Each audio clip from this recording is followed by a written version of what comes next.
So we just finished Skinamarink.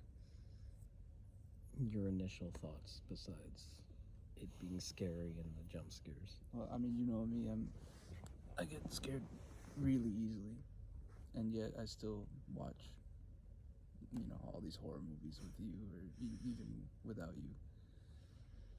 I still haven't built up like a tolerance to any horror stuff, but that was just raw fear. The jump scares did get me a couple of times. I can't lie.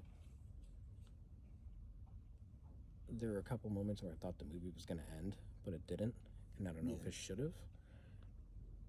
But in my head, the back of my head, I just kept telling myself, I want this to be over.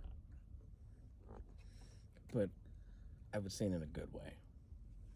I was gonna say the same thing. That I think around the halfway mark, maybe an hour into the movie, I kept thinking to myself, when is this gonna be over? When is this gonna be over? When's the end? But it's not in the sense that like I want it to end because it's bad. I want it to end because it feels like a nightmare. Yeah. That I can't escape. It just felt like slow torture. So when is it gonna be over? When can I escape? Yeah. That kind of thing. That was unnerving. I wanted to leave for like 5 minutes. Yeah, I wanted to take a break. Really? Because I was like, my anxiety's too much right now. Not knowing what's going on and everything like that. Not knowing what's gonna happen. I think the only movie I felt that way was with Hereditary, but in the sense that it was more psychological horror. And I was just like, this is too fucked up. This is what, not horror, I guess, in the same vein as Hereditary, but this was definitely psychological, and like I said, I found myself wanting to take a break and leaving, but I didn't want to, miss anything, and I also didn't want to. I mean, I guess I would kind of give them more credit. Like it would kind of be almost like a compliment to the creators, but I was like, I didn't want to do them that disservice of like leaving and not seeing the whole picture. But yeah, that was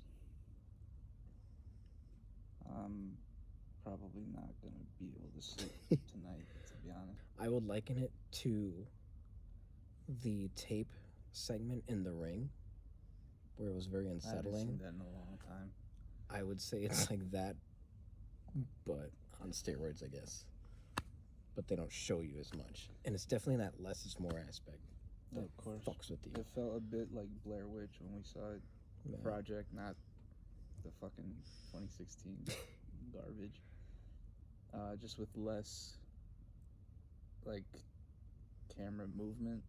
Obviously there was some in this, but not your typical Blair Witch is literally like found footage POV type, first person POV type stuff. This is like some stationary shots, some first person POV shots. But yeah, that's Skinamarink.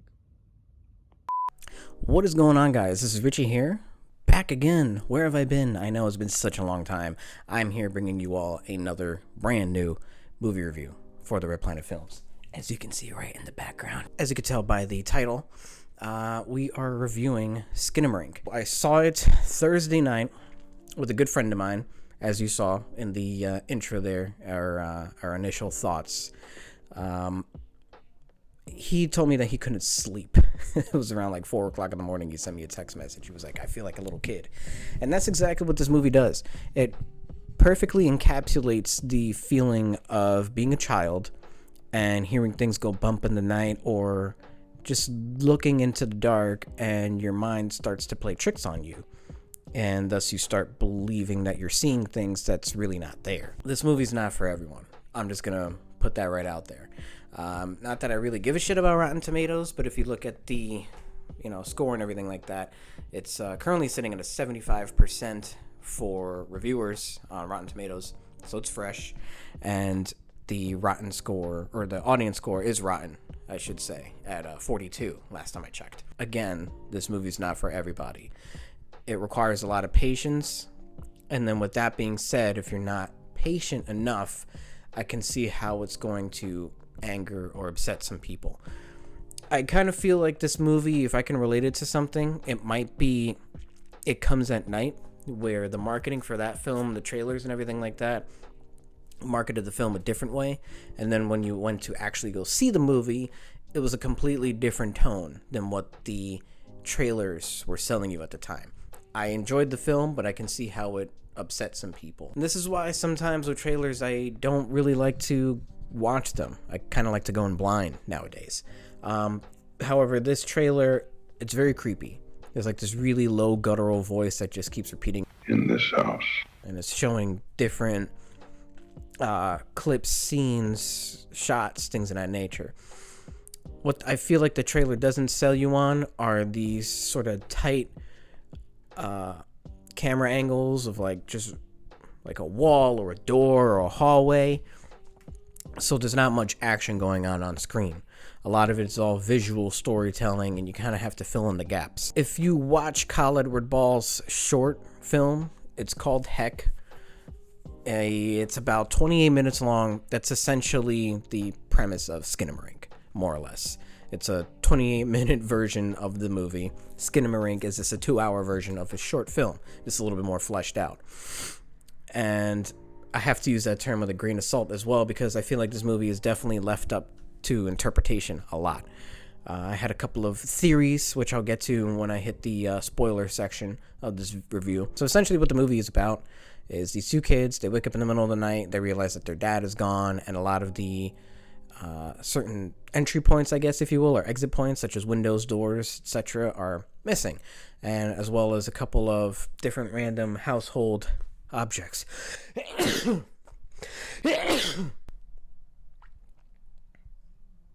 So a couple of random different household objects start going missing as well, and you're kind of left wondering what's going on. Did I enjoy it? Absolutely. Did I think it was the scariest film of all time? Not really. There are a lot of people hyping the movie up on TikTok, Twitter, back when this movie premiered at a film festival in Canada, I believe last July. Unfortunately, somehow the movie got leaked online, so people caught it that way, and then I think it had like another sort of wave of hype.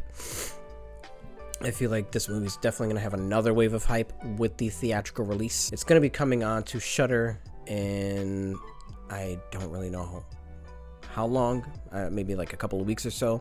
I'm not sure how long this movie is going to have a theatrical run for, but it was made on a $15,000 budget in Kyle Edward Ball's childhood home. I looked at it this way: if I hated this movie, at least my money is going towards this filmmaker, this really low budget independent film. At least they'll be making their money back, things of that nature.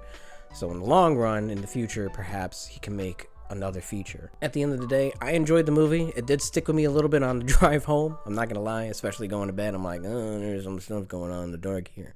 I don't think it was the scariest film of all time. Were there scares? Absolutely. Was it disturbing? Absolutely, which I'll get to in just a second when we hit the spoiler section. I don't think it's as scary as it was hyped up to be, but again, my kind of tolerance, and I hate to freaking even use the term because it's so oversaturated, desensitized to a lot of horror in general. If you even want to listen to me, my scariest film of all time, in my opinion, is The Blair Witch Project. I saw that movie when I was 7. I probably shouldn't have, and even till this day, at 29 years old, almost about to hit 30, I still get chills watching certain parts of that movie. I really do believe that the whole less is more aspect is better.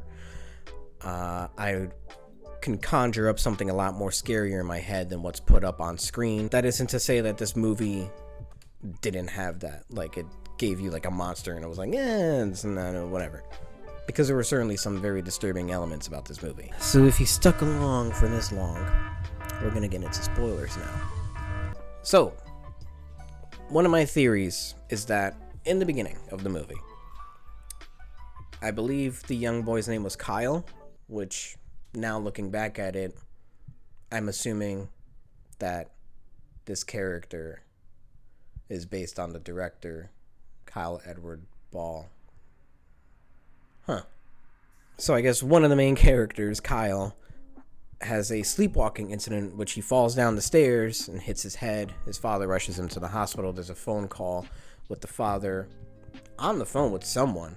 Doesn't necessarily explain who, but you assume it's the mother, saying that, oh, Kyle's okay, he didn't require any stitches, or I think he like had minimal stitches, I can't really recall. And then that's when things kind of start hitting the fan.